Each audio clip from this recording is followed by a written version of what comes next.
Alrighty guys, how's it going? Well, I think I'm gonna have to pull the box on the green goblin. It's got some road gremlins that need to get some stuff worked out on. It's sad these tires got uberous amounts of tread on them, but they're weather checked to be all get out, and I am not. If I was just driving this around myself, I would run these things till they popped. It wouldn't be that big a deal, but if I got to be taking Dad around and stuff, I am not going to be having a blowout. I don't, he's so weak and stuff, it'd just be too hard on him to sit there and deal with that. So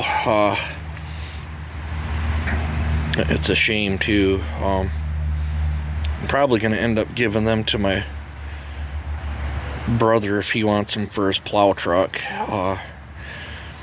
If not, I'll probably end up giving away to somebody. I wouldn't sell them because how weather checked they are, but I think they're 10 ply, so I'm not risking it. But with this, I'm gonna try to see if I can get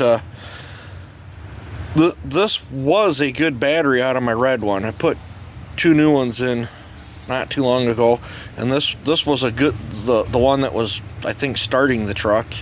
And then I put it in the garage, and I don't know, a year and a half ago or whatever, and I dug it out and it didn't have enough to start the truck. But I'm gonna put that on the charger and see if she'll come back.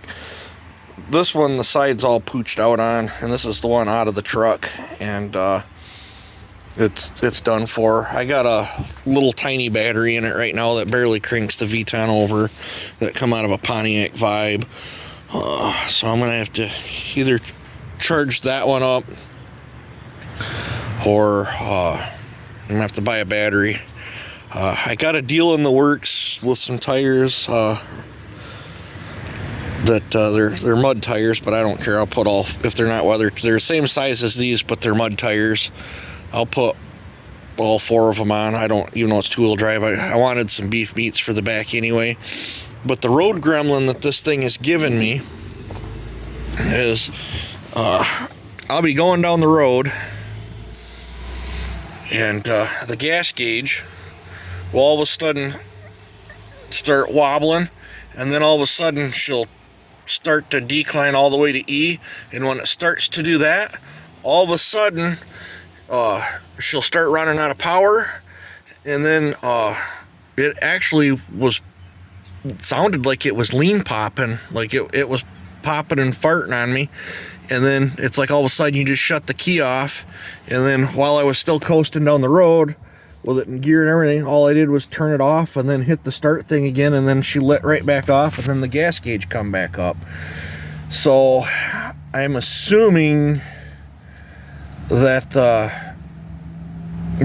fuel pump, or the fuel pump wiring, I'm not exactly sure exactly what, but I'm assuming there's an issue in that department, or it's up under the hood somewhere or something that goes to it. But it was dripping fuel the other day. It's not the last 3 times I've drove it. So either way, as clean as this Southern truck is, the bolts should come out.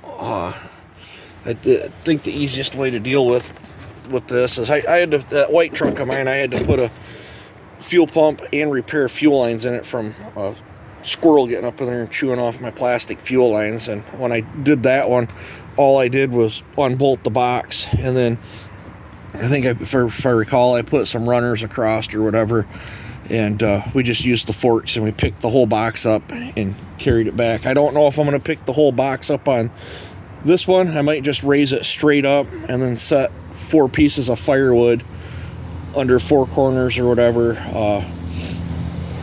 so I could get to it. I'll have to undo the taillight wires, and then there's some braces that go down through here for that hitch thing. I'll have to get them off. Them look like the worst to do. hopefully the impact will take them off. And then, yeah, I should be able to lift it straight up with the bumper on it. So I want to get this up. Either I got to get it up and slide it back, or just get it way up. You know, if I bring this up to close to the cab high or whatever, it should give me plenty of room to crawl underneath there and inspect the wiring harness, change the fuel pump if that's what it is. But the Green Goblin does have some issues, but once I get that sorted out, the battery and the tire thing sorted out, I think she'll be a nice, you know. Oh, and I got the bumper and I got ordered a grill, and I've got the bumper sitting in the back of the truck. But even the AC works in this thing. And then the next issue is the hinges are broke on this, so when you open the glove box it falls down. I got an idea in the back of my head on what I'm going to do to fix that. And then the old gray truck, I'm not looking forward to this, but she needs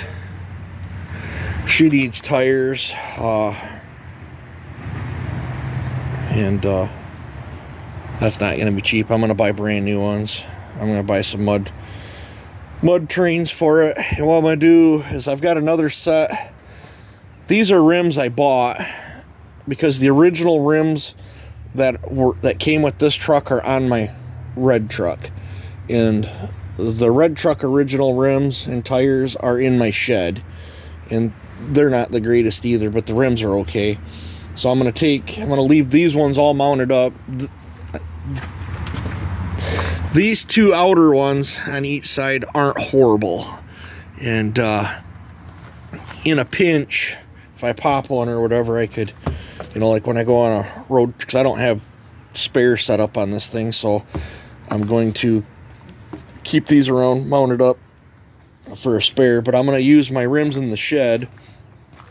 My goal today is to get some wood split, and then get the tires out of the shed, get the gator out of the shed. I got to drain the tank on the gator, figure out where the water is coming from or getting into it. And then my tires are behind the gator, and then I want to clean out, get my tire machine dug out so I can knock the tires off the rims, and then that way I can clean the rims up. And I'm going to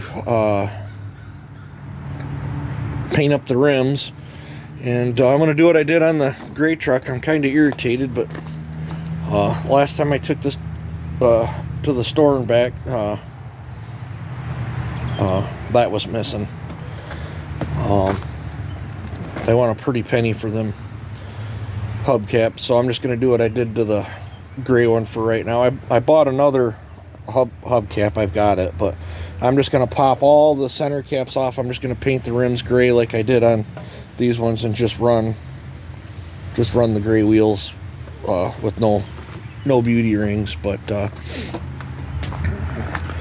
so yeah, the hydraulics drifted down on that from yesterday. But my goal today is nice and cool.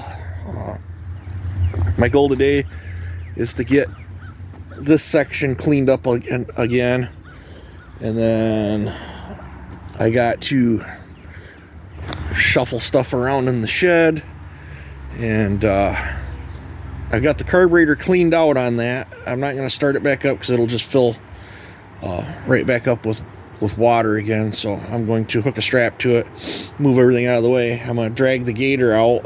I don't know if I'll use the big tractor, or maybe I'll just use the lawnmower, and drag the gator out. And while it's, you know, everything's tipped this way on my hillside here, the water and stuff should be in my fill tanks on the, you know, filler necks on this side. So I'm going to get that tank completely flushed out, fresh gas put in. I want my gator up and running. And then behind, I don't know if you guys can see it back there, but behind there I've got all my other set of tires. So I got a pretty healthy day planned ahead of me. Might fit in some saw goofing off playtime or whatever sometime today. But yeah, that's my goal.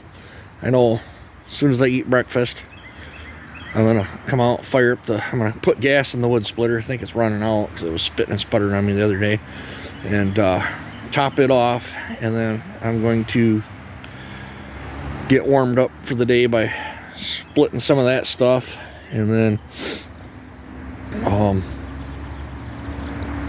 I don't know, I want to get that gator done, and then I think I'm gonna drag the trailer to my work, dump the trailer off. I store it at my work. It's just a few miles from here.